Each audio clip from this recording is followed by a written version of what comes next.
Alright, everybody, welcome and good evening to another live developer cast here on the Game Wisdom channel. I am Josh Blazer, and we got another great one for you tonight. We're going to be discussing real-time strategy design, as well as the upcoming game Neuroslicers, which is attempting to combine RTS, CCG, and probably a few other acronyms that I'm forgetting off the top of my head. But joining me as my guest, he is the lead designer on the game from Dream Harvest. Please welcome Milcho. Hello, everyone. Hello, Milcho. Thanks for having me. It is great to have you on. How are you doing tonight? I'm excellent. Getting a bit late here, but we're talking about game design, so I'm always fine for that. All right, I'm glad you are. We were talking about this on Twitter, and Milcho said that he is more than happy to spend many hours talking game design. He said that you'll fit in just perfectly around here. Yes, indeed. But it is great to have you on. I had a chance to play just a little bit of Neuroslicers just before the cast, just to give myself a little bit of a primer on it, and I'm sure I'll have some questions for you later on. And for anybody watching us live, or if you're watching this recorded, if you have any questions about the game, let us know in the comments or in the chat over there. But we certainly have a lot to talk about here tonight. So to begin with, since this is your first time on, could you talk a little bit about who you are and what is your game development background? Absolutely. I mean, as you can probably guess, as a game developer, like we're not in the industry for the money, right? So like we have great passion, and we've kind of, every one of us is a player and so on. So that's basically my story as well. But in terms of game development background, I really started thinking about getting into games around when I went to high school and got introduced to what programming was, because I've heard about programming before then, but I had no idea what that was until I went to high school.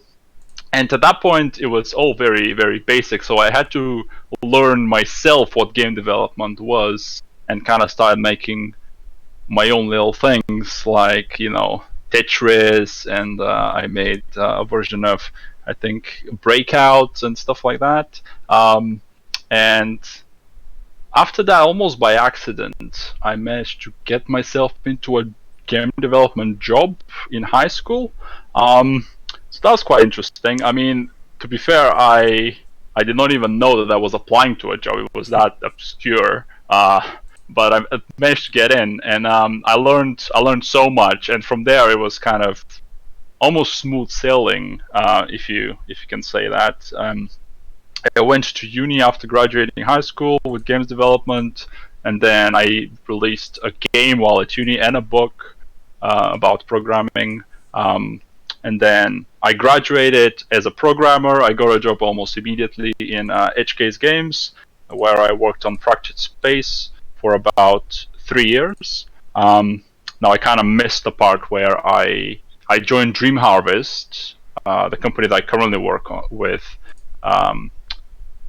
Basically when I was a uni student still, and we worked on a few projects. They didn't work out. Then we started on Neuroslicers, and at that point Dream Harvest did not have any financing from anywhere, so I couldn't go and work for Dream Harvest full time after graduating. So I got a job at HK's instead, where I worked for almost 3 years. But after that, now we are in a less shaky financial situation with Dream Harvest, so I'm now work full time for Dream Harvest as the gameplay programmer and as the lead designer on the game Neuroslicers. Now, one thing I kind of need to make sure people realize is that I'm not a designer by trade. I'm a programmer by trade, but I'm a kind of design enthusiast.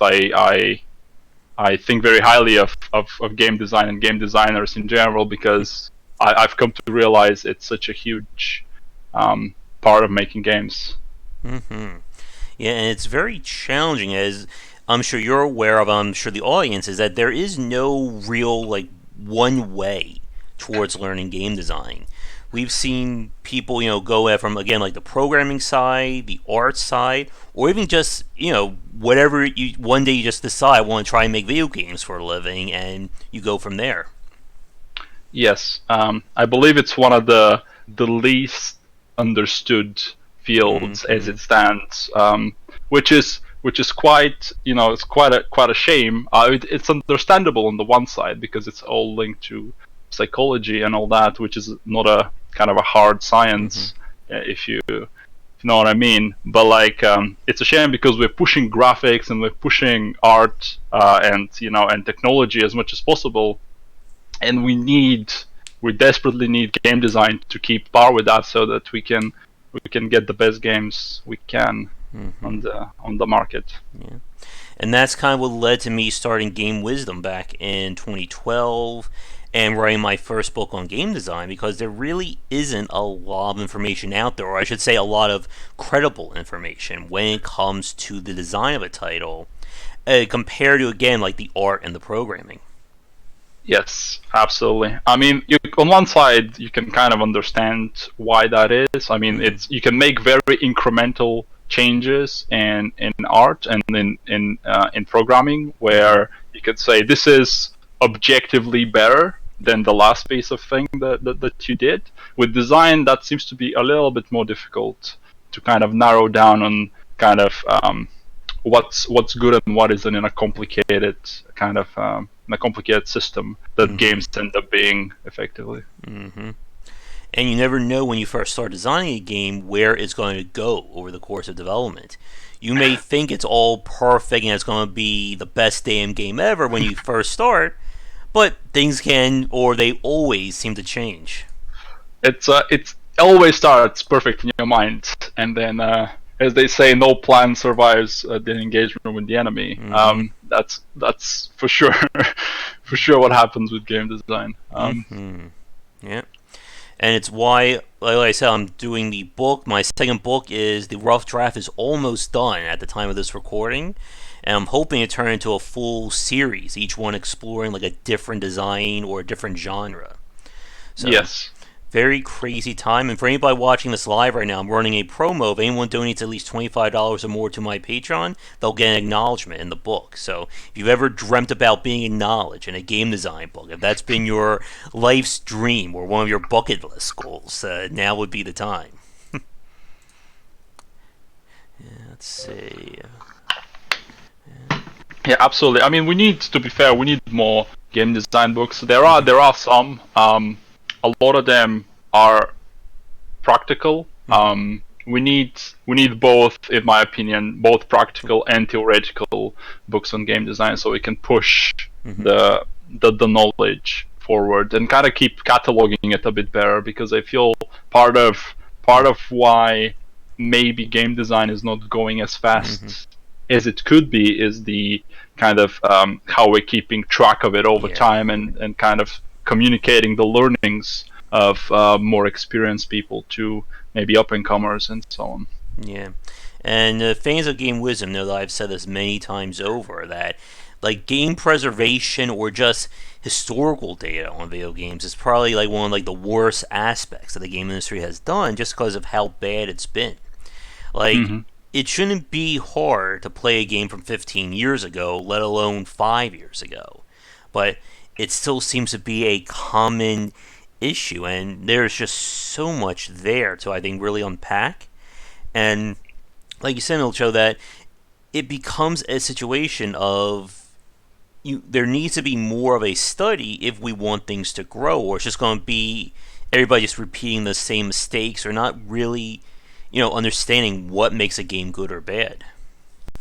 Yes, yeah, absolutely. Especially when you consider some of the more complicated games where there is just so many mechanics, the systems are so kind of Mm-hmm. involved with each other that it's hard to kind of understand it all for anyone really, and to kind of start to explain what that means. Mm-hmm. It's people need to reach quite the seniority level to figure that stuff out. Oh um, yeah.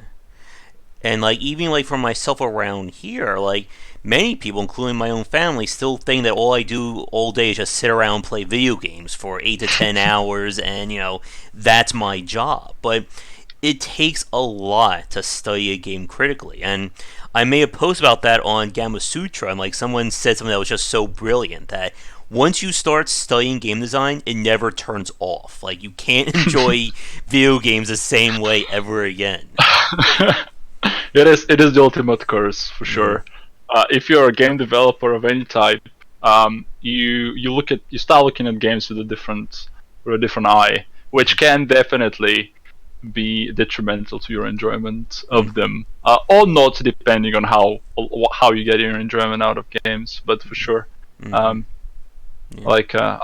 know stories when you're if you're a QA person, you go there and you spot the smallest little thing, and then you can potentially criticize the whole game about that because that's your job.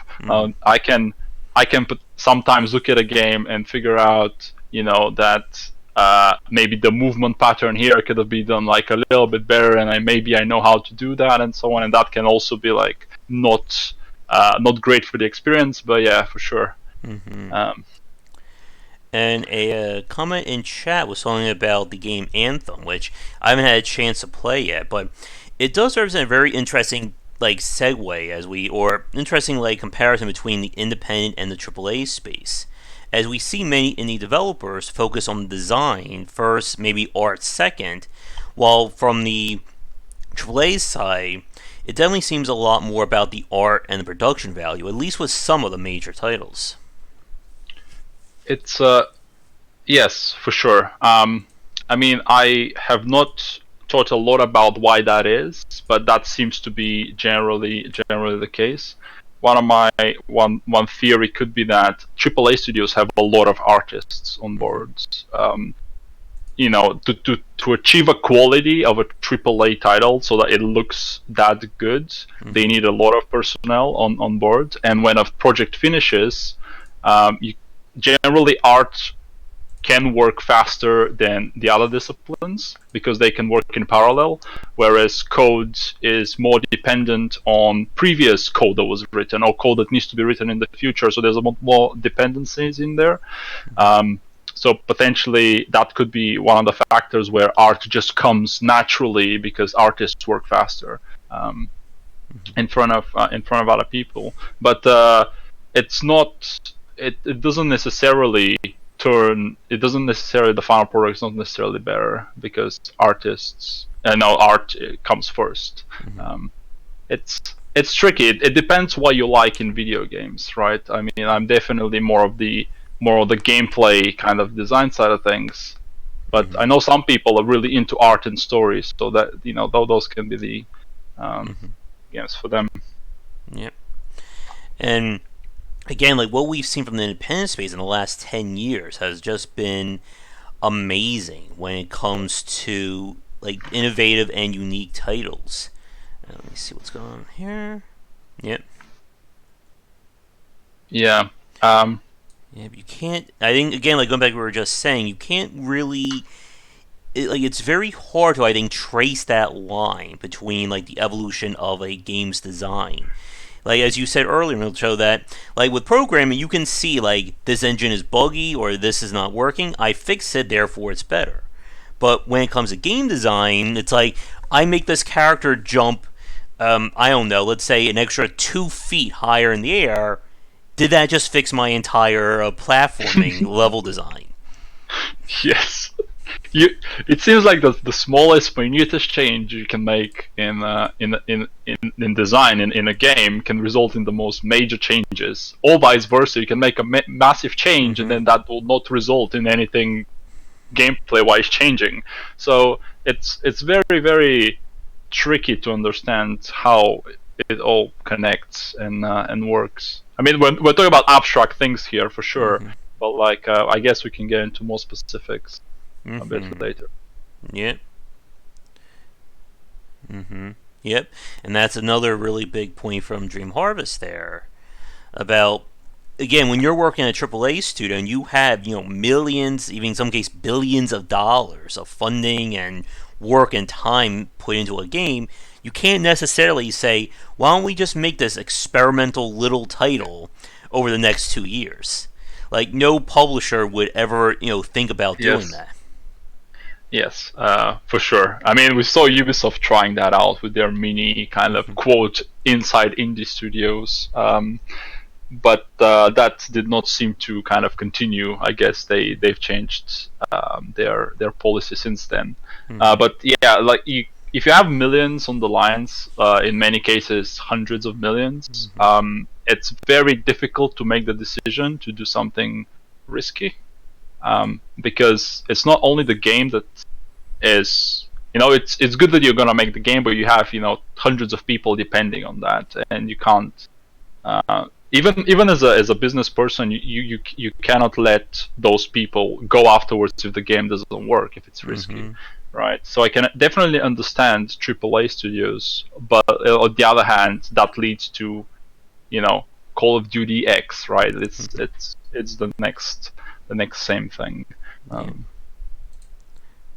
which is where we come in, right? In the games, we can make more risky decisions, riskier rather, because we can be more flexible, because we don't have hundreds of people, we have 5 people, and so on.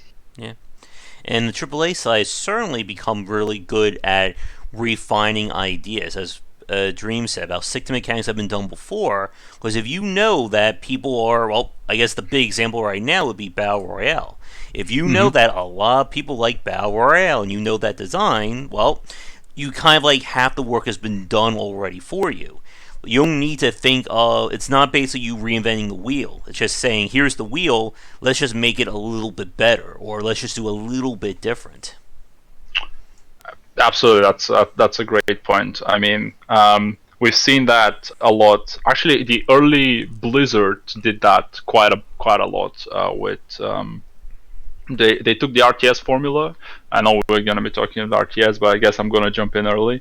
And they just made it so that it's tighter, its controls are much better, engine works better, like graphics are just it's.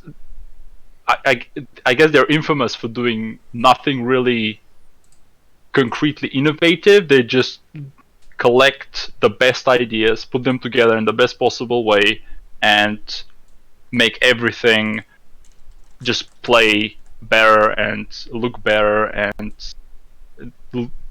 so on. So they just make a better product, and they don't really have to innovate because the good ideas are already there, and so on. Yeah.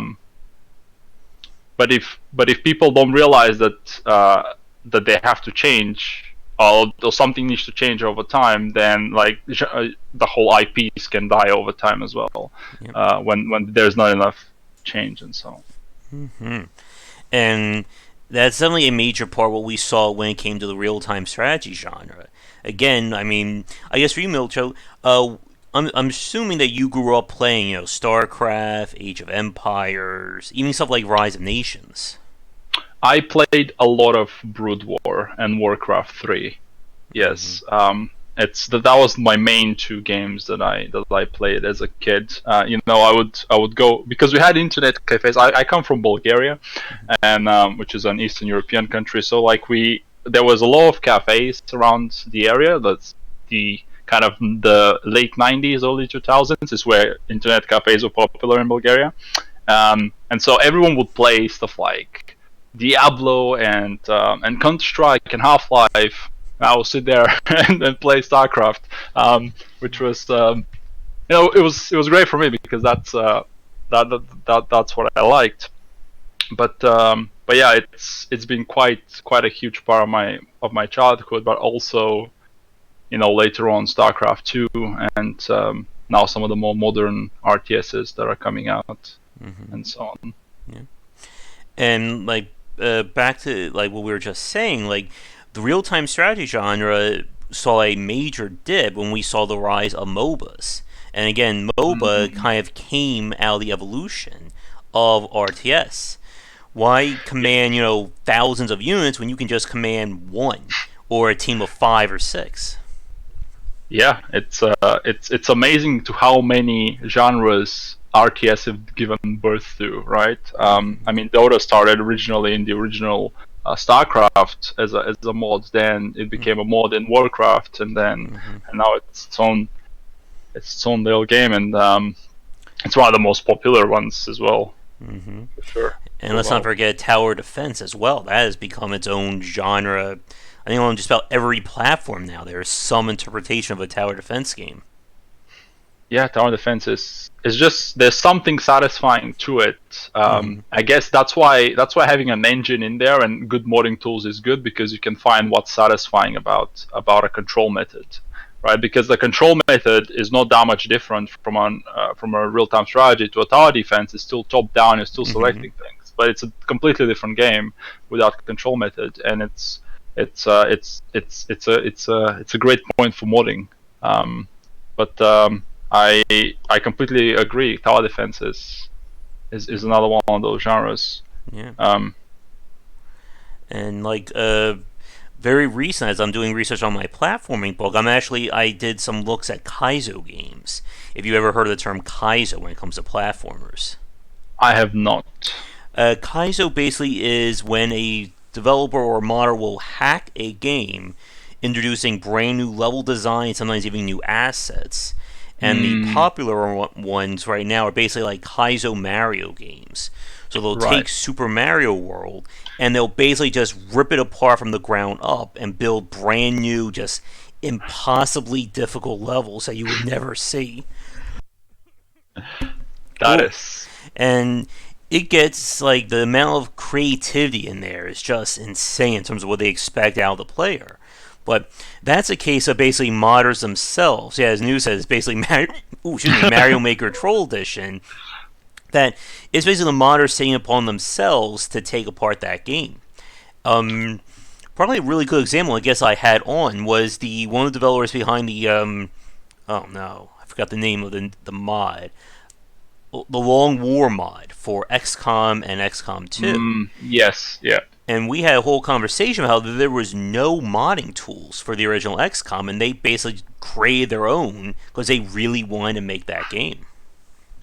That is incredible. Yes. The fact that people have, modding something that was not made to be moddable is not easy. Not at all.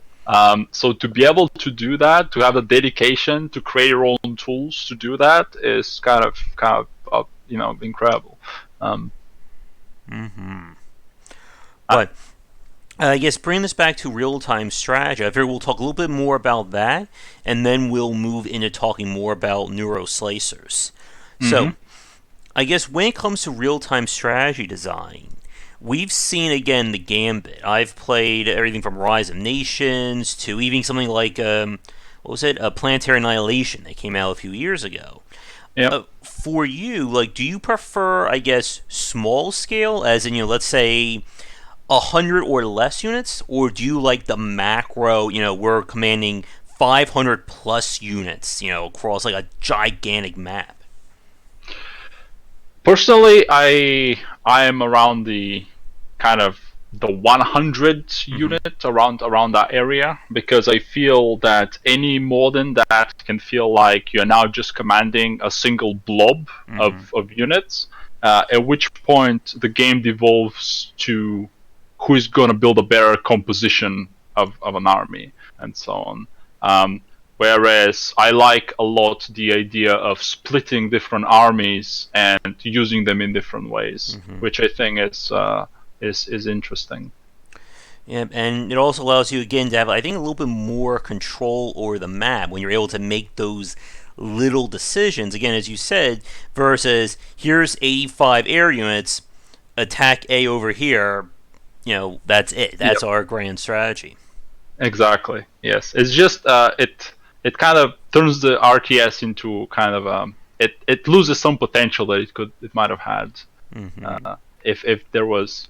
I think one of the I like one quote from the designer of the original Brood War, that he said when they were designing StarCraft 2, they basically said we want most of our units to be hit and hit and run, rather than have a lot of abilities, so that if you have a lot of abilities, you can't you don't have the mental capacity or the physical capacity to yes. use all of them at once. So we want certain units to be spellcasters, but most of our units we need to be hit and run, so that they could players can focus on the important things, which is army distribution and harassment and all those interesting things around.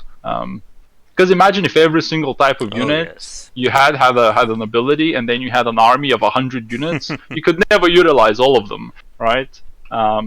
Imagine if every single Zergling has an ability, even if it's a simple ability, it's still quite. It's going to be taxing.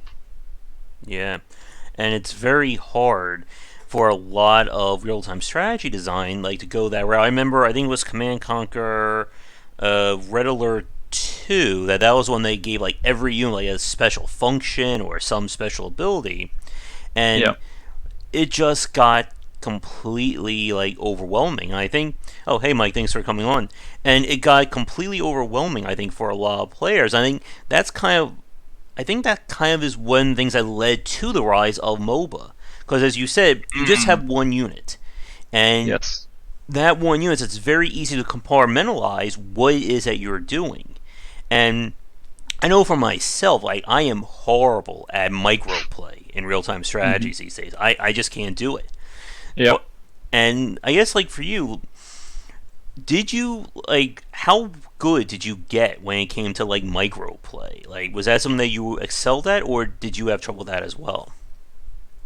So originally, when I played Brood War, I was absolutely horrible at everything. But I just enjoyed.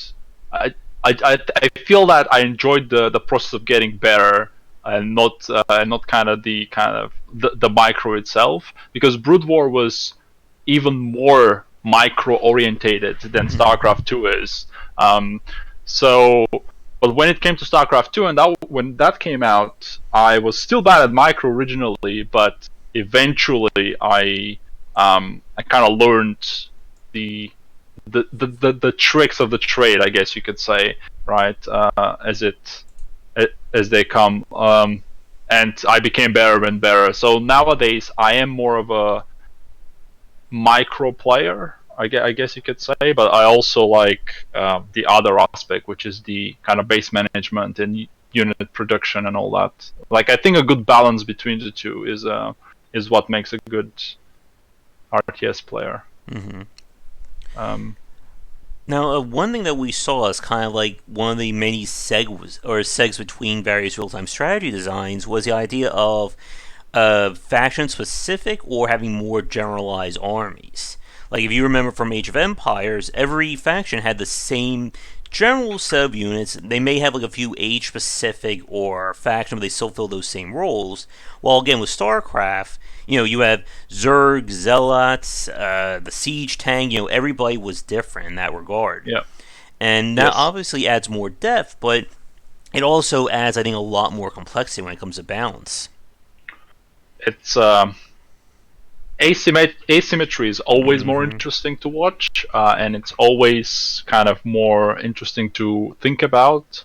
But as you said, it introduces a lot of problems in balancing, because if you have if you're let's say you're balancing Zerg versus Zerg, and you have a Zergling that has a certain amount of HP and a certain amount of damage. Now, if you're fighting out a Zergling, that's already balanced, right? So you don't have to worry about that. But then you can have other things. So if I build 10 Zerglings and the other guy builds 6 Zerglings and, let's say 2 Roaches, which is like a bigger unit, basically.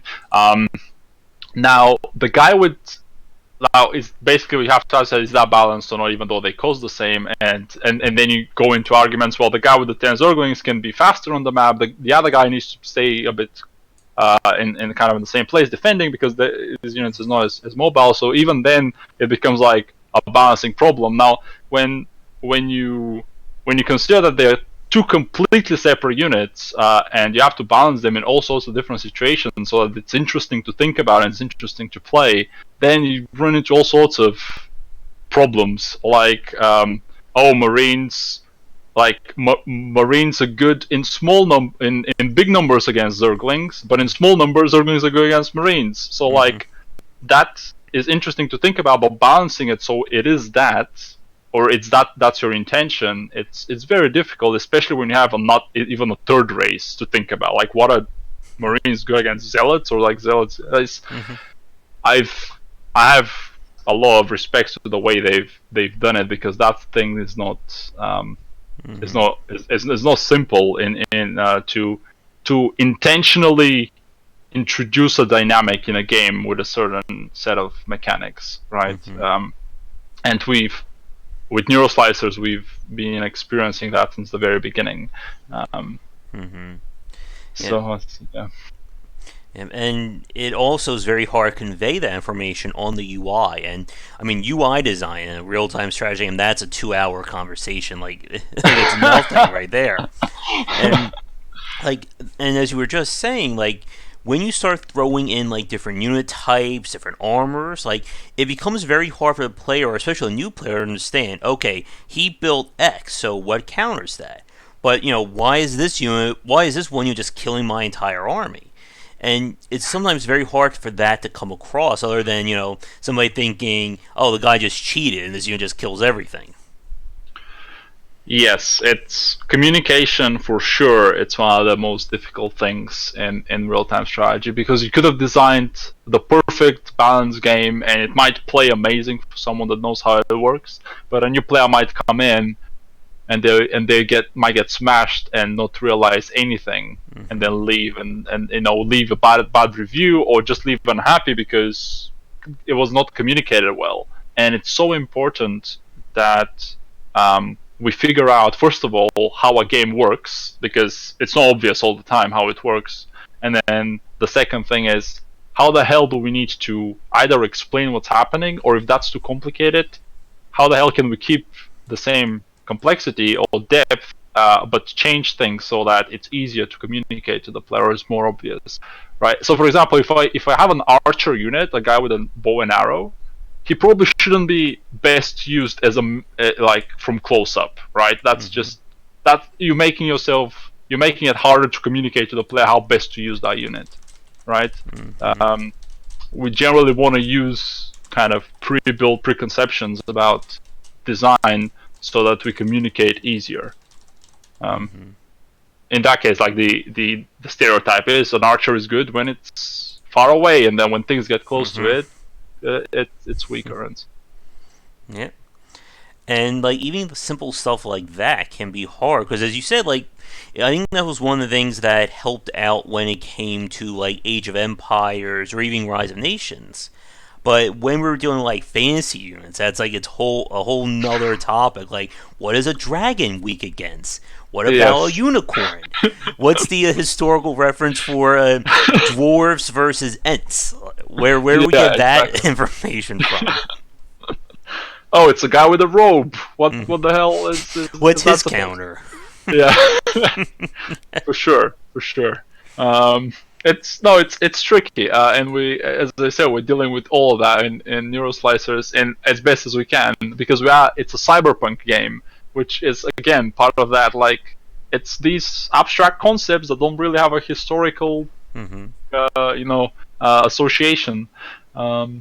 Yeah, it's very tricky. Like, you have to be explicit in places, almost saying that, look, this is how it is, or like be very kind of think of creative ways to do it, like potentially with their attacks or with their movement patterns. You generally know that a very slow moving unit will be vulnerable from long range attacks because they can't get to their target faster and things like that. But yeah, it's definitely tricky. Now, I guess one question for you that I was thinking about, like, we recently did on stream a little bit of Rise of Nations. And Rise of Nations, I think, to me, still stands out among a lot of real-time strategy games for kind of combining, like, turn-based elements to it, like attrition, borders, things like that. Like, what do you think about, like, those elements in a real-time strategy game? So, I myself have not played Rise of Nations, which it's on my list of things to play. It's just I haven't got to it.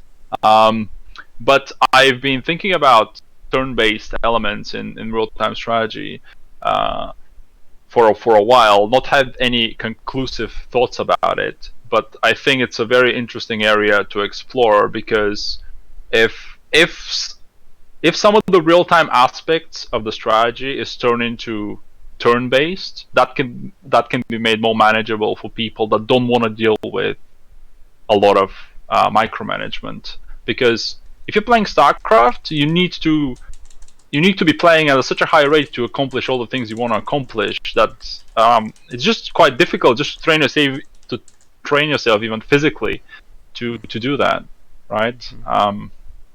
Whereas if some elements are more kind of spaced out, then you can be more involved with them without having to worry about doing it all in time, right? For sure.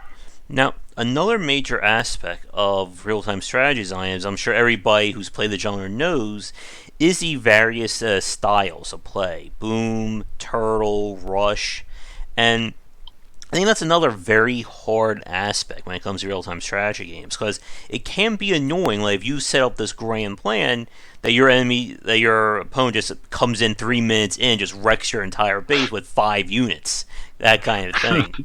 So, what do you think goes into is about those builds, and is it possible, I think, to design a game that avoids or downplays those overriding strategies? It's a big discussion topic, I think, in all real-time strategies, because generally rushes are one of the easiest strategies to execute. So almost everyone encounters them very early on. Because you can go 2 ways with designing rushes. You can either 3 ways. So you can really discourage them by making defensive play in the early game very, very good, right? So you can make static defenses just amazing, at which point you really discourage rushes. You can make them really encouraged by making almost no defenses possible in the early game, right? At which point it's you could see a lot of rushes involved, and that's how Zerg versus Zerg often works in StarCraft, where the early defenses are not good enough to deal with the swarm. Or you can go kind of the mid-level, where rushes are possible, but they're not necessarily encouraged or discouraged. They're just one of the spectrum of strategies you can choose from. Now, a lot of players have a lot of opinions about if rushes are good or bad. I'm on the side that rushes add variety to the overall gameplay in terms of the strategy variety, right? At which point, anything that adds to the variety of gameplay is just increases the depth of a title. So I believe that is an overall good thing to have in a strategy game. However, I also think that someone that is going for that grand strategy aspect of, I want to achieve this in 15 minutes and I don't want to die in minute 2, they need to be able to have the tools to, first of all, figure out if a rush is coming, and then second of all, figure out how to stop it, right? And I think if you manage to do that, then you kind of remove the frustration, or at least lessen the frustration of the player that has the grand strategy, and you kind of give the satisfaction to the player that also can rush, because they both want to do a thing. It's if I want to do a rush and your game does not permit me to do a rush, that means that I'm not satisfied with the game, right? And same with someone that wants to do a grand strategy. Yeah. And we've seen some real-time strategy games go for, starting the players all with passive defenses, or Age of Empires allowing you to kind of militarize or put your colonists in the town center to act as defense. And it can be very hard when it comes to, again, as you said, you have 2 players or even more trying to do many different things, and how do you keep everybody invested in that? And like for myself, one of the big things I always had trouble with, and going back to UI design, is again just managing these armies. Like, and I think as we were saying earlier, like trying to convey all this and breaking it down can be very difficult for any strategy game because like typically a lot of my strategy games devolve like in the end into I just completely forget about my bases because I'm busy commanding these units. So more units aren't getting built, they're not getting rallied to the front, Yep. and I just lose because of attrition essentially like that.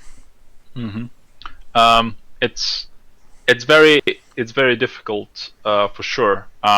To get back to the point of kind of managing your base with when you're getting attacked, that is a crucial thing to kind of have for a for an RTS. I mean, every RTS experiences that to some degree or another, and I think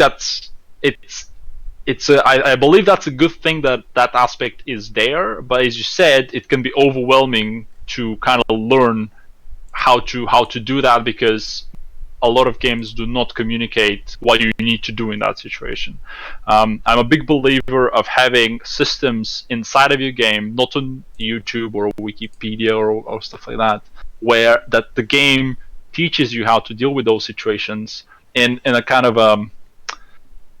as if it's part of the experience rather than rather than trialing you by fire essentially, which no one really likes that except the really hardcore people or the people that really like the genre, right? Because if I just want to have a good time and I'm getting rushed every game and I'm losing, and the most important thing, I don't know why I'm losing, then obviously I'm going to blame it on the game, right?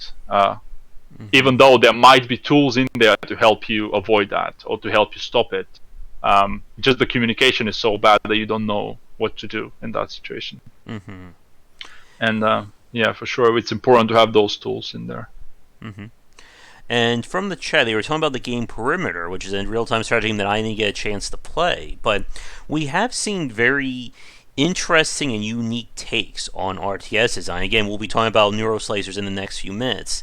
I guess for you, like, what has been, like, as your go-to example of, like, an, I guess, out there real-time strategy game, like something that did things very differently compared to everyone else?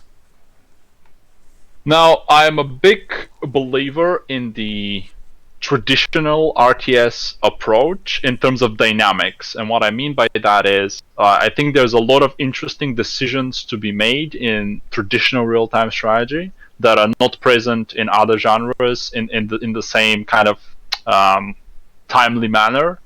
So because generally strategy games can also have a lot of the economy management, production, and so on. But like what real time tests you is, can you do all those things in sync, right? However, I'm not a big fan of how traditional real time strategy does their control schemes, right? They are often very convoluted, very kind of complicated, hard to get used to. It's just a lot to do at the same time. It does not give you a break, which is why some of them are still popular. It's StarCraft 2 is still going. It's not massive, but it still has a following, quite a decent one at that. So it's one of the reasons why the game is still going great. But it also is not a good first experience for newcomers. So like my approach is, rather than figuring out how to change the dynamics of the genre, which is the economy management, the production, the engagements. There's so many interesting things about those things. I just want to make sure that a lot of people know about them and how they work, but maybe with a different set of mechanics that can be easier for players to get into and understand, most importantly. All right. So then I'm going to assume then did you enjoy at all like real strategy games kind of like Sacrifice or even something like Brutal Legend where you were kind of like an individual unit on the field and you were commanding guys or creatures around you? Yes, I definitely find those interesting, right? Those are definitely kind of games out there, as you said, that try out different things, and they show a different type of real-time kind of management, right? whereas it puts a lot of the emphasis on certain mechanics of the real time strategy. For example, I'm not sure if you've played Tooth and Tail. Yeah. They have they went completely out there and said, you know what, it's only you control one unit, but also like a whole army. So how would that work? So those games definitely interesting. A lot of them are good games of themselves, right? But yeah, what I tend to focus on is because that's where I've had most of my enjoyment from the traditional real-time strategy. I just want to make sure that can be exposed. The interesting parts of those games can be exposed to more people without without sacrificing any of their depth, but also making sure that the mechanics are simpler to get into. All right. I have one more, I guess, real-time strategy general question for you, and then I think that will be the perfect segue into Neuroslicers. And for anybody watching, if you have any questions about real-time strategy wants to talk about, let us know in the comments. But as we kind of got into the tail end of the last decade, as the real-time strategy genre started to kind of, I guess, become downplayed, not exactly die completely, but started to go away, we started to see kind of two, I guess, different takes on almost a persistence element to these matches. Beyond, again, just having a campaign of 10 missions or 20 missions. So the first side is kind of like the Total War element, where you have a turn-based layer, and then from there, you go into individual real-time strategy battles. And then the other thing we saw, I mean, again, this will probably segue into Neuroslicers, is you have unlockable content, or you have rewards or abilities that you can unlock, which can then be integrated into subsequent matches. So, since that is more about Neuroslicers, we'll talk about that one second. But what did you think of kind of again, that merging of real-time and turn-based elements? I think it sounds very appealing, and it's when it's done well, it works. It works great. I think there's a little bit of a trap that you could fall into potentially there, that naturally someone can like one aspect of the game and not the other, right? At which point you start caring dominantly about one over the other. If it's the turn-based aspect, that means that in Total War you could skip your battles, right? At which point for you that's not really that relevant. Or you could not care about the metagame that much and play the real time a lot, which is fine.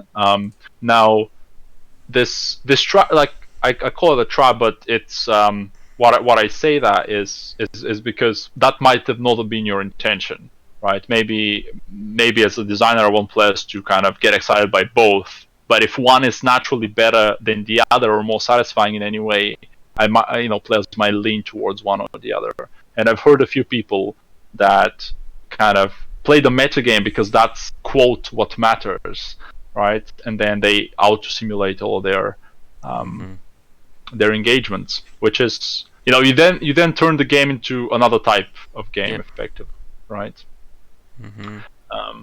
But yeah, we're actually thinking about doing something, a metagame of some sort, for Neuroslicers as well, but we're keeping this in mind to try to exactly design something that we want to design rather than potentially falling into that quote trap. Yeah, man, I think that's the problem for me when I try to play the Total War franchise, is that I get at that point where I don't necessarily care about the real-time strategy content, so that really takes away a quarter to half of the experience. But then there are people who really only care about that; they just want to focus on that. And then if they lose at the persistence or the turn-based layer, then their real-time gameplay is going to be hurt because of it. Yeah, it's a real issue. If they're tied too closely together and you can't play without the other, then it starts getting tricky to let everyone be satisfied effectively. So, what did you think about games that have, that kind of persistence layer to it, again, with the unlockable content, powers, units, stuff like that? Hmm. So that's tricky for other reasons, right? So a lot of free-to-play games kind of have unlockable content and so on, that you get more units. Now there's multiple ways to do it. You can be very quote pay to win. You can be not pay to win, but still unlock different things. Some things may appear to be stronger than others, or by that they might not be, and things like that. So keeping perception at the right point is very tricky with those titles. Like, we are trying to do something similar, so it's tricky for us as well. So because if I give you, first of all, if let's say we both play a game and we have, if we all both have access to the same 10 units and we play against each other, you can call this, let's say, balance, right? But then what happens if you have access to 10 units and I have access to 8 units, right? At that point, is that balanced now? What about if you can only take 5 of those units in a match? Now, is that balanced, right? So, like, at what point would you say that this is not kind of in favor of one player over the other? The answer is not trivial, because people decide that. There's no major authority on is this game pay to win or balanced in any way. So and I think the biggest thing we have to keep in mind is how, like, the perception of why that might be okay to do, and where, how to avoid kind of the problem of, yes, I might be better in some way because I have access to more content, and so on. But to get back to the question, I think they can work, but again, you have to be kind of careful how you present your content and what you let people unlock and at what point in their unlock process, and how easy can you unlock something that you want as well is a big thing, because we have this kind of mindset that if you don't have any progression overall, that can also detract from the experience, because that can pose a question, then why am I playing this, right? Some players have the expectations that they need to be going somewhere, and if I'm not going anywhere, then why am I doing this? Yep. So, and yeah, very good points there. It's very difficult, as you said, when you start having those outside elements, because even if your game is not pay to win, people can certainly decry pay to win, as we've had discussion about that many times here on these streams. And it becomes, I think, very hard when you start trying to combine all these elements, when you start having like paying players versus free players, or level 10 versus level 5, as Dream said in chat, matchmaking is obviously very important in these games. Because, like, as you said, like, what if I'm up against someone who has a unit that I don't have a counter to yet because I haven't unlocked it on my profile? What am I supposed to do, basically, if they just build nothing but that one unit? I'm kind of screwed, essentially. It can feel very unfair, and the generally the mindset there is not how do I get the counter, it's this game sucks, right? That is the natural conclusion. Which can be fair and can be unfair, but like, it is what it is at the end of the day, and we have to deal with it, right? And making sure that people are happy about playing the game. And as when you see Dream Harvest Games in chat, that's actually Justin, is my colleague. So yeah, as Justin is saying, like, it's we argue internally all the time about that stuff, because it's very important to get right. Oh yeah, and like, when it comes to this balance, I guess, for you, Milcho, did you play either, what was it, Command and Conquer 4, or the free-to-play Age of Empires game that kind of came out, I think it was like 2012, 2013, and then it just died? I did not play that one. However, I'm currently playing Command and Conquer Rivals on my phone. So I can talk exactly. So I can talk a little bit about that. I'm not sure if the free-to-play, the other one was quite similar to how that worked. That one went for more of a RPG side, where you would unlock equipment that you would attach to units, and it got to Right. that situation where if you have like epic level gear on like your archers, they could Right. counter spearmen. They could counter their counter essentially. Oh god.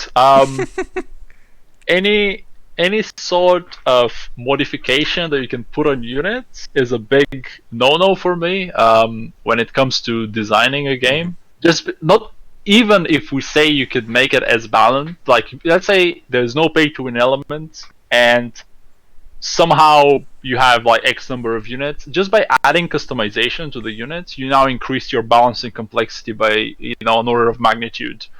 It's not even funny how more complicated it is now to balance everything. It's not something that I consider a viable path to do like competitive kind of real time strategy. Yeah. Um, but the other aspect is obviously that now, as you said, one little misjudge of balancing can lead to this one person equipping something that is now basically indestructible, um, Mm-hmm. which could happen. I'm not a big fan of that sort of stuff. I mean, it can be fun for players for sure, Mm-hmm. and I have nothing against that doing it in a campaign or in a kind of a single player situation. Even co-op Mm-hmm. works very well, but yeah, when it goes player versus player, then certain rules just need to start attaching themselves to Yeah. like how the game needs to be considered a good competitive or even Yeah. versus game.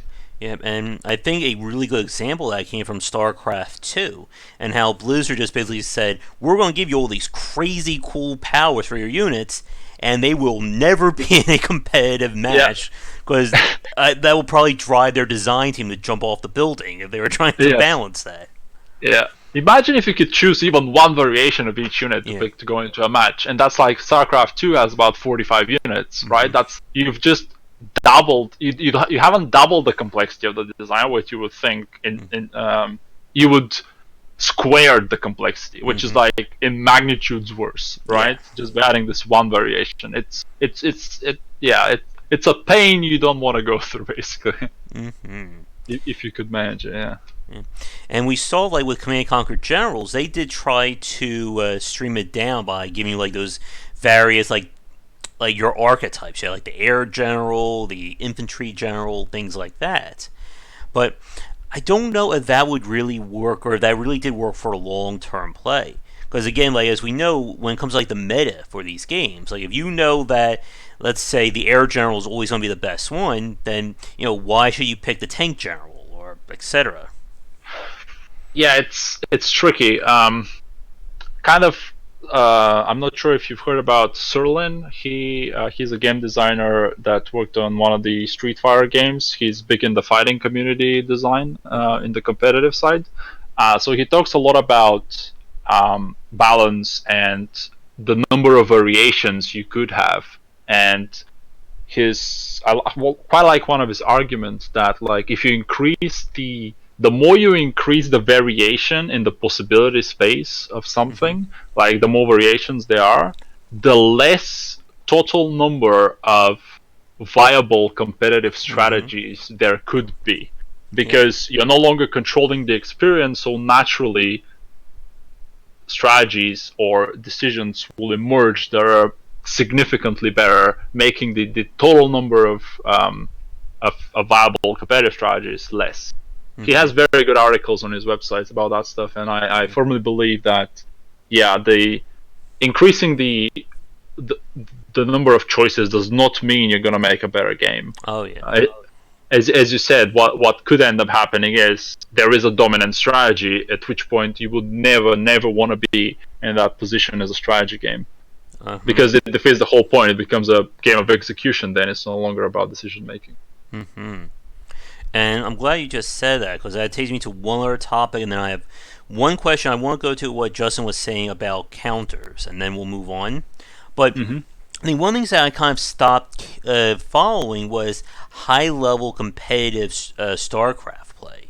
Like this was, I think, like maybe 10 or so years ago. I was usually watching like broadcasts of Mm-hmm. matches when they had like the cyber game stuff like that, and it just got to the point where I think, as you just said, that it seemed to become more about execution than playing the game. As in, here's my build order. If I do my build order before your build order, I win. Yep. And that was about it. Yeah, so StarCraft is kind of infamous for its I'm 95% of an execution game and 5% of a strategy game. It's kind of always been that, and even though it's branded as an RTS, it's a lot more real time than it is strategy. Now, I still watch some competitive StarCraft, and it has, now that players are so good, they can all execute their, as you said, build orders as good as possible. Now the strategy aspects of that game is starting to shine, right? But it's taken people a long time to get to a point where they're so good at executing everything that they are basically paired, like they're on the same level, that they could explore the strategy space of the game a bit more, and so on. Which is, for different types of people, that works. As you said, it's not everyone's cup of tea for sure. If you say real-time strategy, you generally, you imagine that the real-time and the strategy is a more 50-50 rather than that sort of scale ratio. Yeah. And there's still like so much like we can talk about. I mean, we're just over an hour into the stream, and we could easily, I think, go another 2-3 hours if we're not careful. There's a lot to talk about for sure. Yeah. And again, like the folks watching, they'll be more than happy. But I know it's late where you're at, and eventually I do have to go have dinner and get ready for another stream. But if you're free in the future, Milch, I would love to have you back on to have more discussions. Absolutely, yeah. All right, but there's one last part about real-time strategy design generally that I want to touch on, and that's what Justin was saying, because it is another big point about counters in strategy games. And how strong should a counter be? Because as you were saying earlier, with like the Zergling Roach example, like if I build, let's say, 30 Zerglings, and you build, let's say, I don't know, like 5 Fire Bats, which are usually the counter, if I remember right, to it. Yep. Should that win? Like if I just build 1 or 2 of your counters, does that mean my army's to win?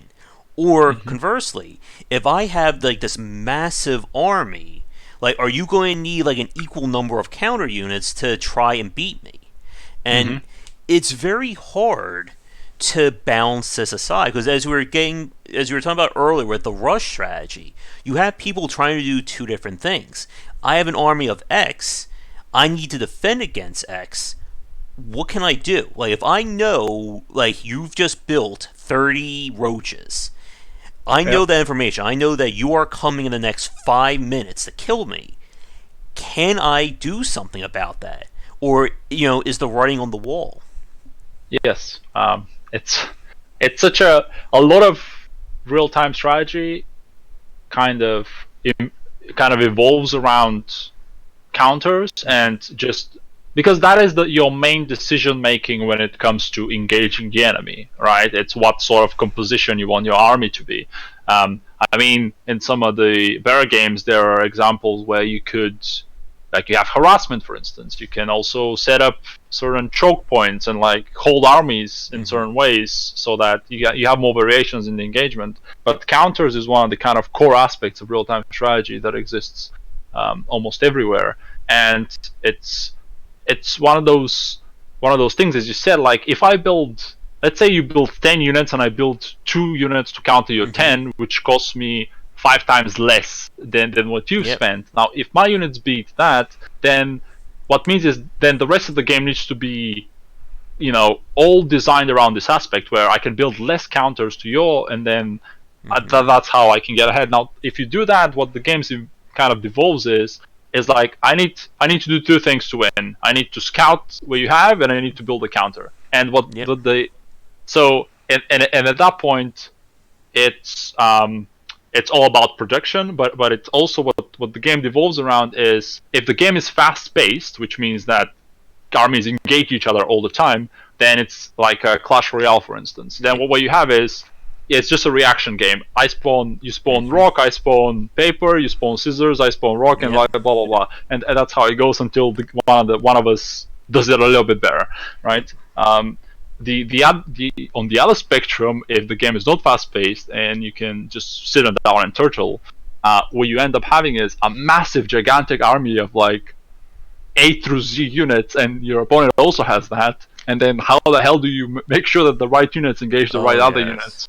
Right?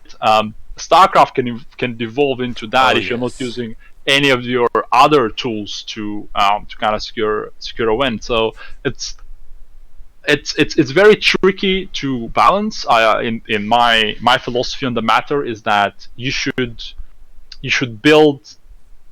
Let's say you built a kind of 10 units. I should maybe build 7 to counter your 10, right? So it's not that I need to build too few, but I need to build still less resources to counter yours, at which points I could stop it. But then there's other things you could do as well. For example, some units might be better at certain locations than others. Like a siege tank is very, very, very good when it's a particular area, especially when there's a choke point, right? At which point you could be very, very efficient. Like you could build 30 Zerglings and 1 siege tank can stop it, right? But then you have another layers on top of that, and decision making is, why are you attacking that area? Maybe there's other options for you to do instead of attack, at which point it's no longer about the counter game, it's this parallel decision making thing that you need to do, and so on.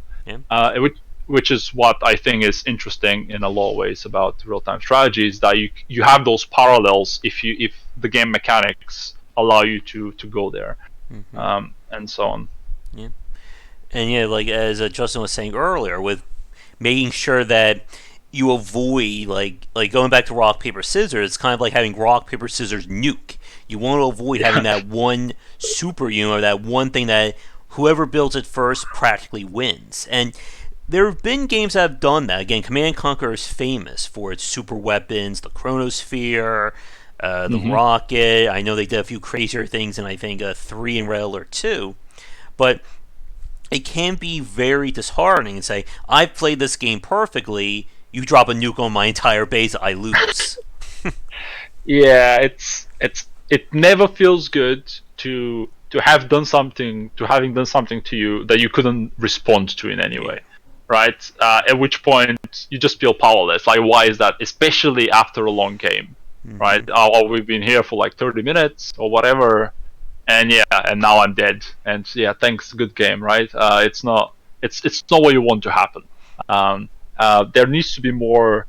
Even if you have super weapons, there needs to be a way to kind of naturally progress towards the end rather than be a binary switch who gets there first, right? Because at that point, what's the point of the whatever minutes we spend before that, right? There needs to be a viable way for you to respond to that and not be instant. For sure. But like I was saying, there's still so much we can go into, but we're going to try and keep this in maybe another 20-25 minutes, ideally, fingers crossed. But I do want to move on to Neuroslicers itself. So, for anybody watching us live right now, if you have any questions for Milcho about Neuroslicers from a design standpoint, this would be the time to start getting those in. So, to begin with, since we're switching sections here, what is Neuroslicers for people tuning in who haven't heard of the game yet? So, Neuroslicers is a real-time strategy set in a cyberpunk universe. As I mentioned before, what we've tried to do is get the dynamics of traditional real-time strategy and implement mechanics that are more enjoyable, but also more consumable by players, but still keeping the same dynamics that come from traditional RTS. And I know this sounds nebulous. I'm going to give you an example. In our game, you don't have direct control over your units, right? So what you worry about is the macro management side of things. So you worry about your economy management, your territory control. We have objectives on the map, so you worry about those things. But once you plop down a squad or a bunch of units, you don't have to worry about them anymore, effectively. And being set in a cyberpunk universe, we just started working on our campaign and our kind of meta games and so on. So we plan to have all of that there as well. But yeah, that's kind of the synopsis. I mean, we're trying to do a lot of things, but that's the kind of the short version. And you've earlier in the cast you talked kind of about your background and how long you've been working with Dream Harvest. How long has Neuroslicers been in development for? A long time. So we've been there for 4.5 years now. It's been a long journey. We've made a lot of mistakes on the way, and we finally feel that we're at a place where it's starting to play well and to look well, to look good, and so on. And we're kind of making progress towards alpha release, which is going to come in sometime this year, and then full release next year. Okay. So with the game, and like I said earlier, I've had a chance to maybe play like 1 or 2 matches against AI, so I am nowhere near an expert at the game yet. But For sure. one of the things that I thought was very interesting is kind of again, like the CCG elements that you're adding in terms of setting up your like unit combinations or your unit builds. Could you go into a little bit more detail about what that entails? Absolutely. So basically we call them scripts, but you can think of them as abilities, and each ability is either a unit, a building, or it is what we call a hacking power / function, which is instantaneous reaction that you can have on the battle. Right? And how they work is you can customize your loadout outside of a match and bring in certain abilities or certain scripts in a match that you want to have in that match, right? So we have that CCG customization outside of it. However, calling these things cards is a bit misleading because they don't expire after you use them. They're permanent abilities that you can keep using in a match, and you don't have a deck you draw from and things like that.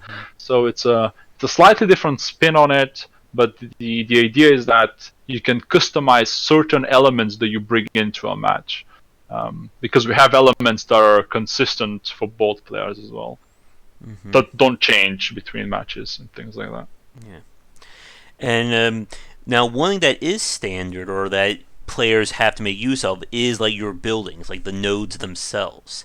And that was one of the things I kind of got a little bit lost at when I was trying the game out for the first time. So how does base building work in Neuroslicers? Right. Now this is the most recent development. So it's a lot of that system is currently underdeveloped, which might have contributed to the confusion about it. But the basic idea is that you have a basic node that both players can build, and that node costs you some resources, and then you can place it somewhere. As soon as you place it and that finishes building, it pushes your territory further in that direction. In Neuroslicers, you can only build on your own territory. And you start off with as much territory around your base as a little circle, effectively. And that node just extends your territory a bit further, gives you a bit more utility. So after a node is built, then you can evolve it in 3 different ways. So you can choose a path for that node, effectively. So you can go either A, which is resource generation path. Now that path involves, as you can imagine, as you said, like the boom strategy. You try to build as much resources as possible and then overwhelm the other player in the late game with a lot of things. However, those things won't be, if you're going full resource management, they're not going to be very powerful things, and they're not going to be very flexible things, but they're just going to be a lot of things that your opponent needs to kill. The second option that you can choose on your node is we call the network path, and the network path lets you be very, very flexible with your units. However, you don't get any more resources from it, right? So you have that extra flexibility. So imagine like let's say I have a unit, but the network player's unit is twice as fast all the time, right? So they have this extra. They're not stronger in direct combat, but they have more utility effectively. And that's what that path involves. Like that, you can teleport things around. You can increase things, kind of like movement speed and attack speed and so on. But you don't have more of them. And it's just you have what you have, and you have to deal with that. The third path that a node can lead to is called research, and research lets you upgrade what you already have, right? So it can say like, my unit will permanently now have a grenade launcher instead of a pistol, right? At which point I don't have more of these things. They're not very flexible still, because they're still the thing that they are. However, they're much more powerful than what I'm fighting against. So this is the kind of the three pillars we want to build our paths on, all our kind of branches of strategy on, as to where do you want to go. Do you want to be the boom player, the network player, which is generally involved with kind of like early game engagements, like rushing and stuff like that, or do you want to kind of make everything you have much stronger? Yep. And that was one of the things that was kind of tricky, like for a new player, because as you said, a lot of the stuff has just been added. I'm sure you're going to be changing things around in the coming months. So I guess one thing that I wanted to touch on is, as you were saying, with regards to the fact that these kinds of base building is like a relatively new feature for Neuroslicers. Was there a point during development that you did have full control over like units and stuff like that, or like, I guess, like, what was kind of like the original vision for the game? Right.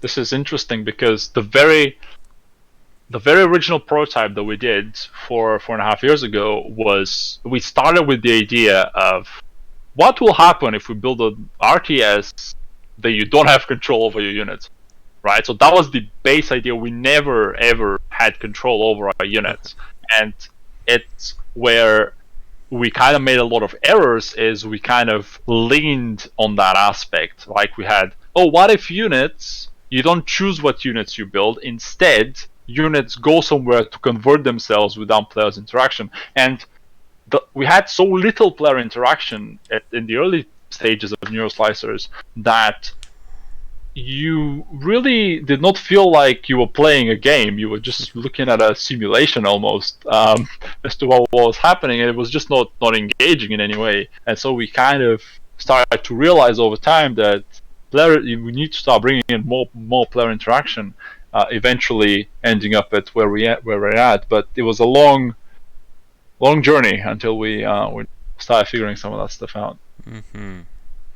Now, with the unit types that are in the game right now, I think there is a limit of, is it 8 right now that you can take in, or like 8 choices you can build your faction around or your match? So currently we only have 12 different ability types. You can take them all into a match, because you can take up to 15 things. However, at one point in time, you can only support 5 of them. Right, so you have to choose in match which ones you unlock, and so on. So you have more flexibility in the beginning of the match, but as it goes, you kind of reduce in flexibility, unless you spend resources to kind of change things. Because your first unlock of an ability is free, but then you have to pay to change that, and so on. So we reward players that kind of make the better choice without having to change things on the fly. Otherwise, you get into a point of, again, countering things really kind of reactively. Do you see yourself adding in more units as time goes on? Like trying to diversify that pool? Because I know, as we were saying earlier, you get to that point where choice doesn't really add depth to the gameplay. Yes. I still feel that we're not there yet. We need more choices so the strategies can become more diverse. Right now, we only have 3 core units effectively, which is not enough to build a solid foundation for a strategy base. So we're thinking around 50 total scripts for release, which is basically 3 times more than we have right now. Which I think is the way I modeled it is I looked at StarCrowd basically, and they have 15 units per faction, totaling. I say 15, it's around that number, and then it totals up around 50. So that, to me, if they manage to balance that, that means that we could potentially aim. We know that that number is manageable, right? Without having to guess exactly what's going on, or if we were going to be able to do it, and so on. Yeah, and with the units that are in the game right now, are there any like air units? I know obviously there's not going to be any like sea because we're cyberpunk future, but are you interested, or will there be like aerial types? So this is a very common question that we get asked, which is fair enough. The reason that we haven't had air units yet is because they introduce some complexity to how the engagements work. And you need units that can only shoot air, or things that are good against air but can shoot against air but are bad against air. It's just involves it's another layer on top. I'm not saying that we're not going to have it, but I think air units, especially without unit control, are very tricky to pull off.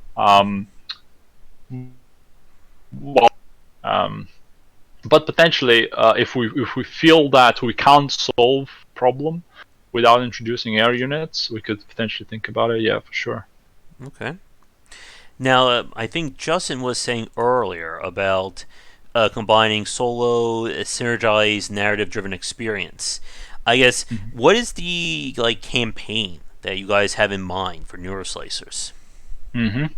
So the campaign starts off as a normal kind of solo campaign and naturally branches out into either continuing solo and metagame, or you can start it solving some of your missions using PvP content, right? So it's not a traditional single player campaign because we don't have a team to build such a kind of intricate and interesting campaign.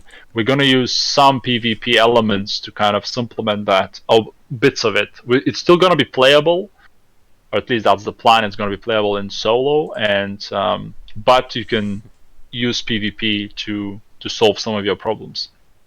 To give a bit more concrete information about that, for example, we're in a cyberpunk city, so you're going to be talking to people a lot about.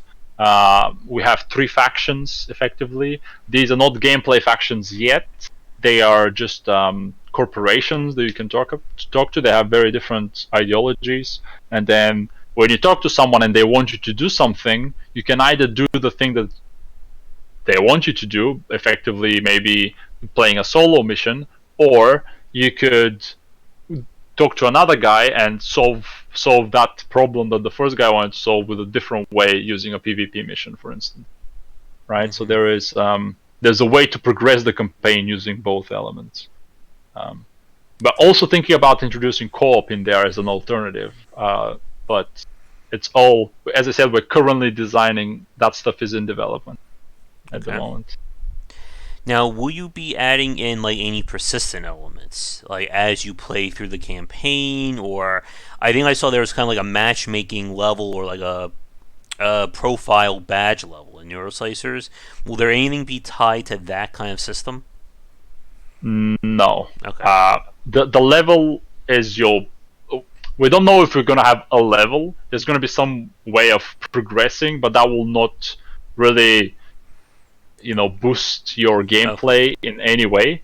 The only progression that you're going to have gameplay wise is you're going to be unlocking scripts as you go, right? How we're going to do that is still kind of considered, because as we talked about before, about all the points that how you can do it very badly, because in our minds, if someone wants something, they need to be able to get it in a very kind of in the very close foreseeable future, because otherwise that becomes frustrating, right?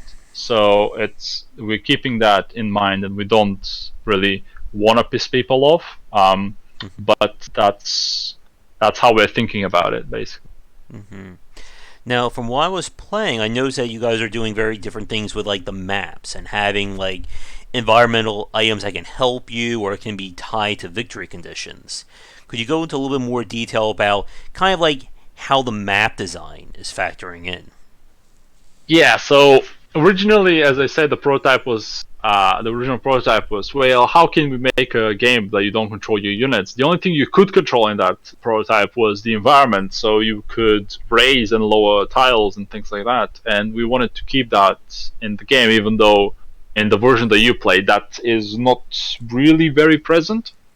But we have an ability that causes blocks or certain parts of the terrain to raise and to lower, effectively changing the pathfinding of all the units and so on. So we still want to keep the aspect because we think it's cool. It's just we're trying to figure out how to make it so that it introduces interesting decision making into the process that potentially other RTSs haven't done in quite the same manner.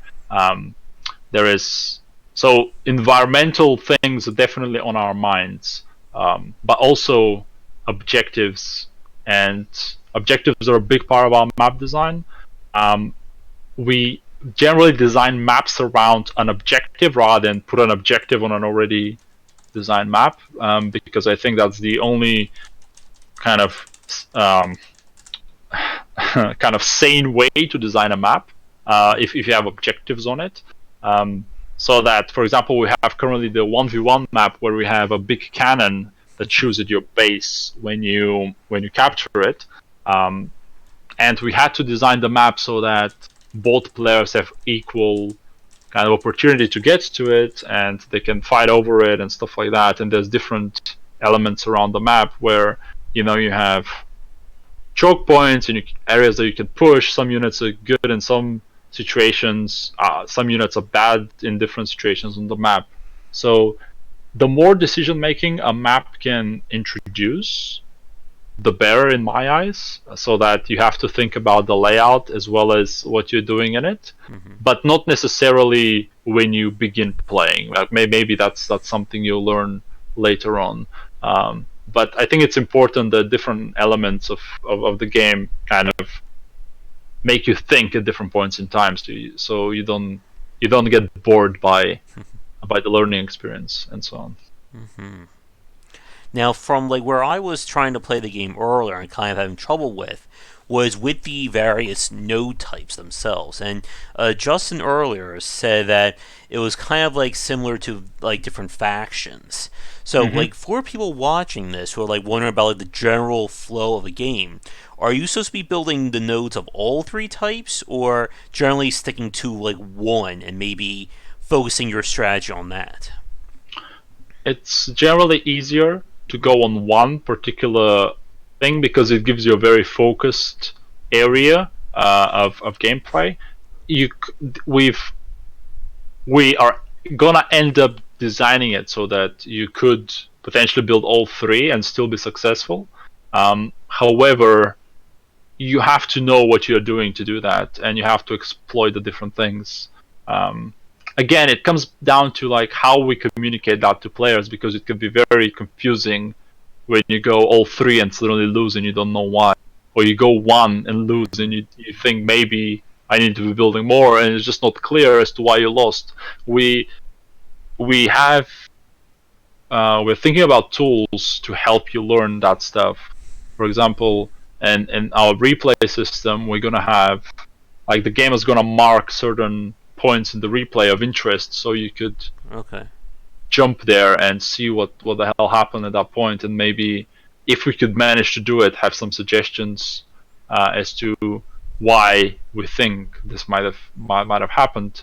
But another thing that we're quite excited about is a system that we plan to do called the Academy system. And the Academy is a progression system inside a game where you learn how to execute strategies, and we reward you for it. We don't reward you with any power level stuff. We reward you with just the achievement of having done something that you've learned on, right?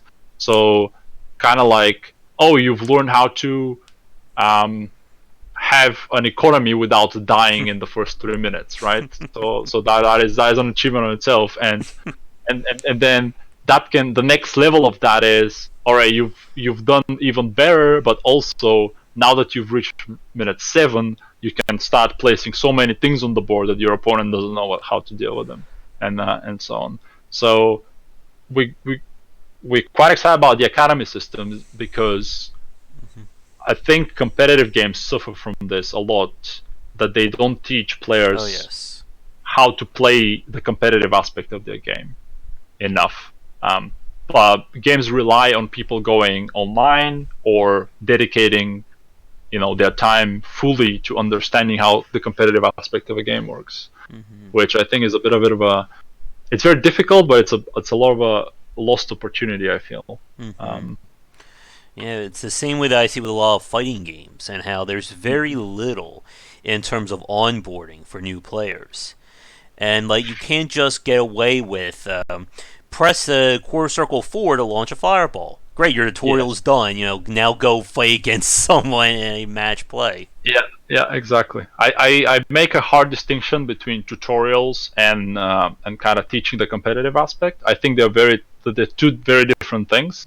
For example, everyone knows how chess works, or at least most people know how chess works mechanically, the rules, but that does not mean that you're a good chess player. Oh yeah.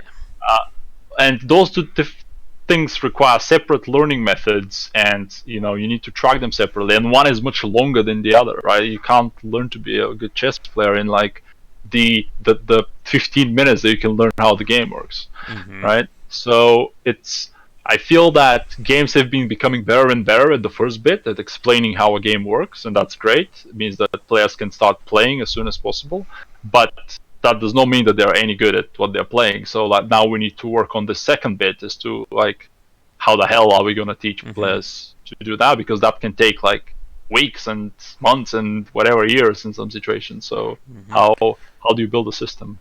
And not only that, but if you add in more content or add new additions over that time, you then have to teach players that as well. Yeah, absolutely.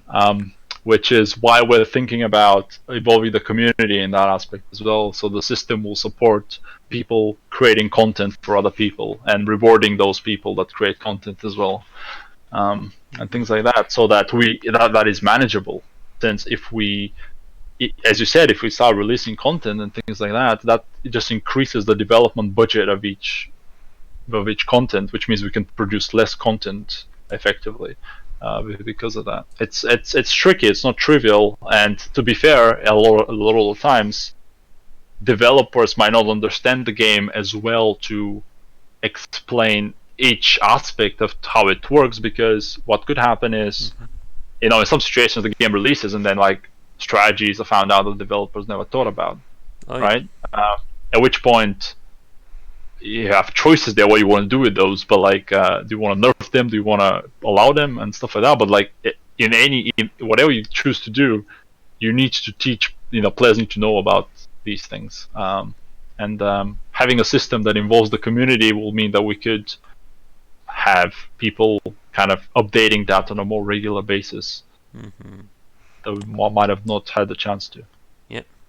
All right. I know that we are past our hour and a half soft stop point, so I think we will begin to wrap things up. So for people watching us right now, this will be the last call for questions for Milcho. So anything regarding Neuroslicers, please get them in like the next minute or so, because we are going to be kind of going into our kind of wrapping up period now, and then we will say goodnight. So let me just adjust things here really fast. There we go. Trying to get the camera situated. Good. Alright, so again, there's still so much we can talk about Neuroslicers and RTS design, but with the game still in development, we can't necessarily go into specifics now about it. So, for people watching us right now, you said earlier that you're planning on putting it into kind of like, I guess, like public alpha or public testing later in 2019. So, I guess from where you're at right now, what are like major elements that you're still thinking about adding to the game? Like what's like obviously from the version I played, like right now, I saw like the matches, I saw co-op, 2v2, 1v1, stuff like that. But what else is left to I guess really develop in terms of a systems perspective?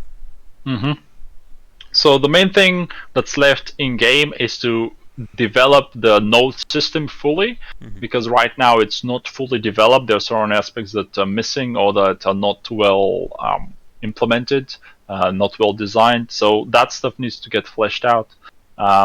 Before we do the alpha, as I said, we're currently doing a lot of our narrative and a lot of our meta systems, Okay. campaigns, and stuff like that. So that is completely missing at the moment, and that's what we're focusing on before the alpha, because we think that's going to be kind of important for people to. Is going to serve as one of our main retention mechanics in the early kind of in the early period when players started playing and so on. So it's that is the main thing we are working on at the moment. But for sure, we want to make sure that the game is as solid as possible gameplay wise, the RTS bit, and the balance of it, obviously. And then we might not have to like new scripts than what you see right now. Maybe one or two more, but it's mainly the nodes and the campaign that we're trying to do. Okay. Now, the version that I played is on Steam. Are you planning on launching on other platforms? Yes. So currently we are gonna launch on PC and Mac. That's for sure. We are also thinking about console, which might sound weird because we are a real-time strategy. Mm-hmm. Um, However, with the limited amount of micromanagement that you need to do, because you don't have to control everything, we had a build with a controller that does not play too badly. It plays relatively well. So we think that a console could be a potential market as well. So Mm-hmm. we are thinking about releasing on Xbox, Yeah. um, potentially PS4, but that's another. Like we would like cross-platform play, and Sony is not very big on that for especially for indie titles. So yeah, we are thinking about that. Switch as well, but like there's CPU limitations there and Yeah. so on. Yeah, and I could see that, see like how it could work on consoles from when I was playing it earlier today. As you said, with the fact that it is very much like again without unit control, you kind of remove a lot of the micro and intensive aspects of a real time strategy, and then it just really comes down to again building placements and making decisions like that. Yes, it's it's interesting, right? Because I had reservations about working with a controller, but as soon as we made a build, and you kind of got a feel of, oh, I now move the camera with the sticks instead of the mouse. Mm-hmm. It it felt surprisingly good, even after one game. And because I've played like 500 hours or something of the game already, so like I'm quite used to the mouse and keyboard approach, and even for me it was not a big change to switch to play with a controller. Um, but it also means that we could potentially support a controller on PC, which I know some people, even though they are in the minority for sure, like prefer playing with. I know that one person managed to get to masters in StarCraft using a controller, which is, I mean, That is I don't know crazy, right? I don't know what to say about that, but it's it's crazy that people would do that. I mean, it's you almost do it because of the challenge, I feel, but but but yeah, at least we are gonna able to support that Mm-hmm. out of the And box. Mojo asked in chat, I think you may have mentioned this earlier, but to clarify, did you delay Neuroslicers? Because he said they saw it like in April last year, and obviously you still have at least another year or so of development. Yes, so we did not delay it per se. I mean, we've been we always in our minds the game is gonna come out next year, right? Because we spent a long time on this game. Last year we did our pre-alpha, public pre-alpha that happened around April, and we were thinking about releasing late 2019. But now when we look at it, that's kind of unfeasible. So we pushed it back to 2020. And yes, we have, in that respect, delayed it, but we've yes, we're still planning to do the alpha in 2019. Okay. All right. So I think with that, let's wrap things up for the evening. Again, we can always have you on in the future, Milcho, to talk more about this and design. And again, there's still so much more we can easily jump into. Yeah, absolutely. So for people watching us right now, I guess what are, like, if they want to follow Neuroslicers or Dream Harvest, any social media you like to plug? Yes, so we have a Twitter account which is @dream_harvest that you can follow, or you can join our Discord. That's if you go to our Twitter page, there's a direct link to Discord as well. That we keep our active community members on. There you'll hear the latest news on the game, what's happening. We constantly post different things about the development of the game, art pieces, gameplay, things like that. Like Discord users will first hear about the alpha release and how to get there effectively and so on. So if you are interested in the game, Discord is generally the best place to keep up to date. Although if you want to hear about the game maybe in a bit in the future or just keep in touch, Twitter is also a good candidate. You can also go to neuroslicers.game, which will also have links to our press sites and to our Discord and to just social media in general. All right. Do you see yourselves opening up Neuroslicers for like a public or like a beta sign-in during 2019? Yes, so we're currently developing our sign up for our alpha, and that's gonna be going out sometime next month, I believe. And then that is gonna be a closed alpha. However, it's gonna be quite a big pool of players, so your chances of getting in are quite high. But we're gonna do also public beta before release, but that is quite distant in the future. All right. So my final question then for you tonight is: do you have any final thoughts or anything you'd like to say to the fans watching to end the cast on? Not necessarily. I mean, I think what you're doing is great, and thanks for having me. As you said, like I could come along some other time as well because there is a lot to talk about. But yeah, nothing else. All right. Well, in that case, we're going to end things here. If you wouldn't mind hanging on the Discord call for like 20 seconds after we're done, just have a few last things to talk to you about.